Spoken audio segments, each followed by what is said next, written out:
Shalom Alehem Besem Yesua Hamasya. Bapak Ibu yang terkasih dalam nama Tuhan Yesus Kristus, bertemu kembali dengan saya Pastor Juniarson Ginting. Renungan malam kita kali ini terambil dari firman Tuhan Yohanes 4 ayat 20 sampai 26. Demikianlah firman Tuhan. Nenek moyang kami menyembah di atas gunung ini, tetapi kamu katakan bahwa Yerusalemlah tempat orang menyembah. Kata Yesus kepadanya, percayalah kepadaku hai perempuan, saatnya akan tiba bahwa kamu akan menyembah Bapa bukan di gunung ini dan bukan juga di Yerusalem. Kamu menyembah apa yang tidak kamu kenal, kami menyembah apa yang kami kenal. Sebab keselamatan datang dari bangsa Yahudi.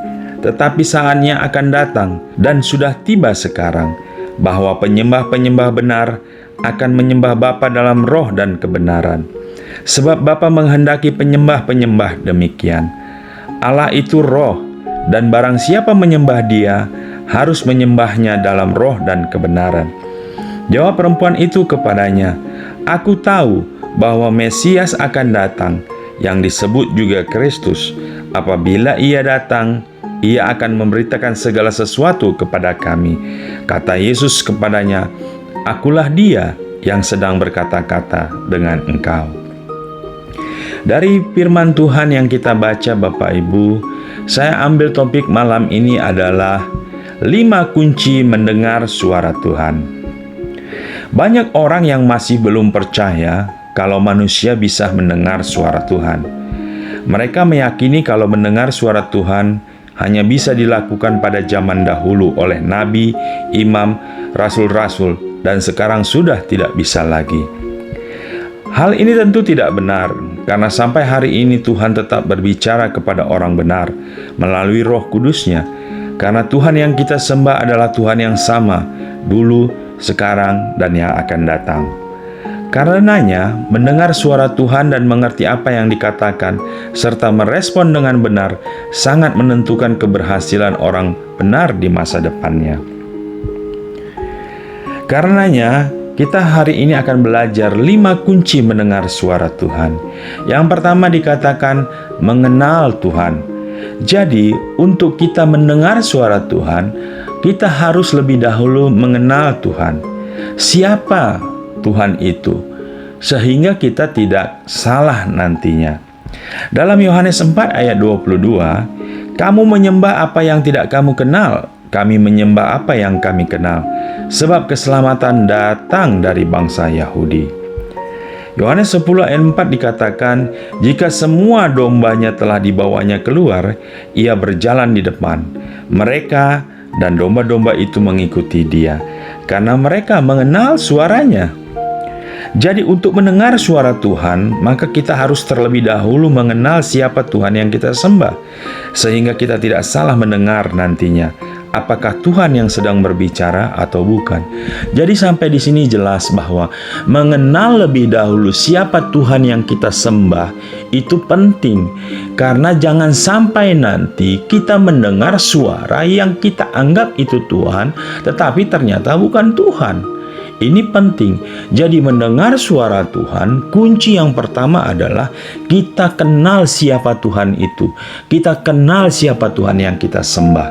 Ini harus kita pahami yang pertama. Yang kedua dikatakan merenungkan firman Tuhan. Setelah kita tahu siapa Tuhan itu, seperti apa suara Tuhan, lalu kita merenungkan firman Tuhan.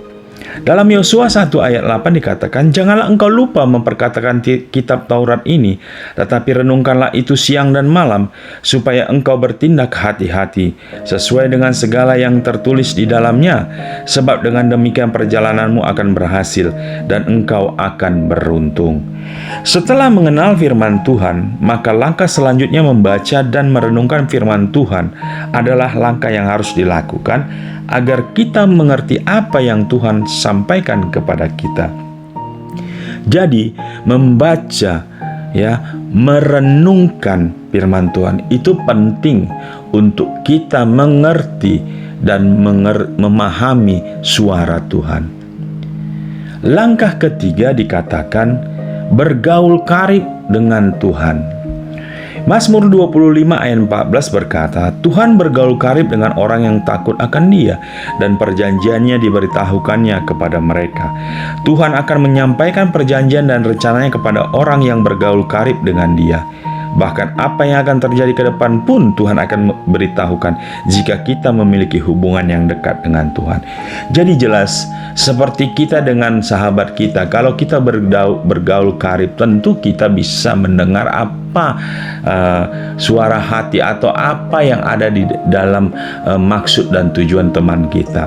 Demikian juga ketika kita bergaul karib dengan Tuhan, pasti Tuhan berbicara dengan kita. Tidak mungkin Tuhan tidak berbicara, karena Tuhan itu hidup. Tuhan itu mau berbicara dengan kita, menyampaikan isi hatinya kepada kita. Jadi jelas kunci ketiga untuk kita bisa mendengar suara Tuhan, kita harus bergaul karib dengan Tuhan. Yang keempat dikatakan mendengar dan taat. Jadi dalam Matius 7 ayat 24, setiap orang yang mendengar perkataanku ini dan melakukannya, ia sama dengan orang yang bijaksana yang mendirikan rumahnya di atas batu. Orang yang bijak dikatakan adalah orang yang mendengar firman Tuhan dan melakukannya dengan taat. Jadi jelas bahwa tidak cukup hanya mendengar, tapi kita harus mendengar dan taat. Ini penting karena melakukannya itu adalah hal yang penting. Setelah kita mendengar, maka kita harus melakukannya. Itulah yang dikatakan orang yang bijak. Ya, orang yang bijak mendengar dan melakukannya dengan taat. Artinya, jika manusia sudah mendengar firman Tuhan tapi tidak melakukannya, berarti orang tersebut dapat dikatakan bodoh. Karenanya, setelah mendengar firman Tuhan, maka harus taat melakukannya.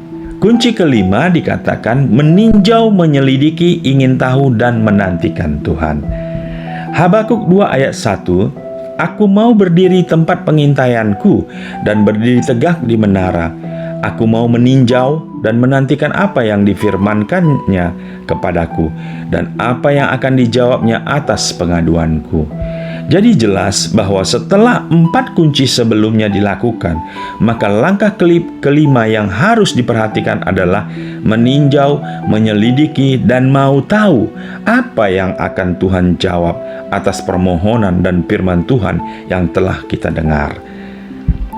Mengerti jawaban Tuhan sangat menentukan bagaimana respon yang akan diambil ke depan dan menentukan keberhasilan hidup manusia. Jadi di sini jelas bahwa Tuhan tetap berbicara kepada umatnya, kepada orang benar, dan kita bisa mendengar suara Tuhan. Ada 5 kunci mendengar suara Tuhan, yaitu mengenal Tuhan, kedua merenungkan firman Tuhan, yang ketiga bergaul karib dengan Tuhan, yang keempat mendengar dan taat, dan terakhir dikatakan meninjau, menyelidiki, ingin tahu, dan menantikan Tuhan. Luar biasa Bapak Ibu renungan malam kita kali ini.